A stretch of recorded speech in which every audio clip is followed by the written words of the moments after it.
वेळेत वेळ काढून या ठिकाणी या सभेसाठी हजर झाला व तसेच आपल्या सर्वांच्या विनंतीला मान देऊन सन्माननीय माजी मंत्री सन्माननीय आमदार साहेब या ठिकाणी आपल्या विनंतीला मान देऊन आले, त्यांचं देखील या ठिकाणी मी आभार व्यक्त करतो. मायबापा, मागच्या 8 दिवसापासून आपण बघतोय, धावतोय, पळतोय, कशासाठी तर मतदानासाठी नव्हे, आपला हक्काचा माणूस त्या सभागृहात जावा यासाठी. प्रत्येक जण येतोय, तुम्हाला मतदान मागतोय, प्रत्येक जण आलाय, तुम्हाला मतदान मागितले आहे. मात्र यावेळी काहीतरी बदल करायचा आहे. यावेळी जे तरुण माझ्यासोबत फिरताय, यावेळी जे लहान लेकरं माझ्याकडे मोठ्या आशेने बघताय, त्याची मान खाली झुकू द्यायची नाही आणि मला या ठिकाणी उघडं पडू द्यायचं नाही, हे सांगण्यासाठी साहेब या ठिकाणी आले. समोरच्या उमेदवाराकडे गडगंज असं संपत्ती आहे, गडगंज असा पैसा आहे, अमाप यांची सत्ता आहे, अमाप त्यांचे लोक आहेत.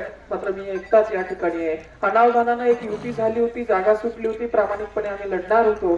सर्वांनी म्हटलं पक्ष निवडायचं, चालू पक्ष आपण निवडला, कारण आपण गावागावात जातोय, आश्वासन देतोय, उद्या ते कामं देखील आपल्याला करावं लागतील.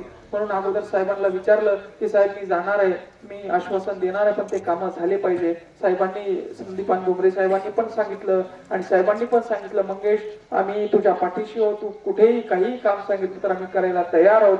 त्या अनुषंगाने आम्ही पक्ष निवडला आणि या ठिकाणी काम करतोय. मात्र त्यांना ते सहन झालं नाही. कालचं लहान पोरग येणार आणि इथं शिवसेनेचा ध्वज फडकवणार, हळूहळू पूर्ण फुलंब्री तालुक्यावर शिवसेनेचा धनुष्यबाण लावणार, परिणामी पूर्ण जिल्ह्यामध्ये शिवसेना होणार, याची जणू काही त्यांना भीती वाटली. आणि साहेब फक्त 15 मिनिटं बाकी असताना त्यांनी आमच्या पाठीत खंजीर खुपसला आणि युती तोडून टाकली. एका लहान लेकराचं त्यांना भीती वाटली. का? त्या लेकराच्या पाठीमाग हा जनसमुदाय आहे, त्या लेकराच्या पाठीमाग आज माई मावल्या तरुण बांधव स्वतः कष्टाची भाकरी घेऊन फिरताय. आरोप काय करताय माझ्यावर? हा निवडून आला तर कामं होणार नाही, हा निवडून आला तर विहिरी होणार नाही. अरे अधिकारी मला सांगतात, मंगेश तुम्हाला 50 विहिरी पाहिजे तर 150 देतो, मात्र बाकीच्या गावचं बोलू नका, तुमचं करून. आता माव गाव झालं, माझ्या गावचे कामं झाले, आता मी त्यांना सांगणार आहे साहेब मग 24 गावं सोडा, बाकीचं तुम्ही तिकडे काही करा. म्हणून तुम्हाला मला एक संधी द्यावं लागणार आहे. बापू साहेबही म्हणले, मंगेश तुला काही मदत लागली तर सांग, आम्ही तुमच्या पाठीमागे आहे. साहेबही म्हणले, काही मदत लागली सांग, तुझ्या पाठीमागे आहे. मी म्हणलं साहेब मला काहीच मदत लागत नाही, तुम्ही फक्त या आणि माझ्या जनतेला आश्वासन द्या की मंगेश जो बोलतोय त्याच्या पाठीवर हात ठेवून आम्ही ते काम तुला पूर्ण करण्याचं आश्वासन देऊ.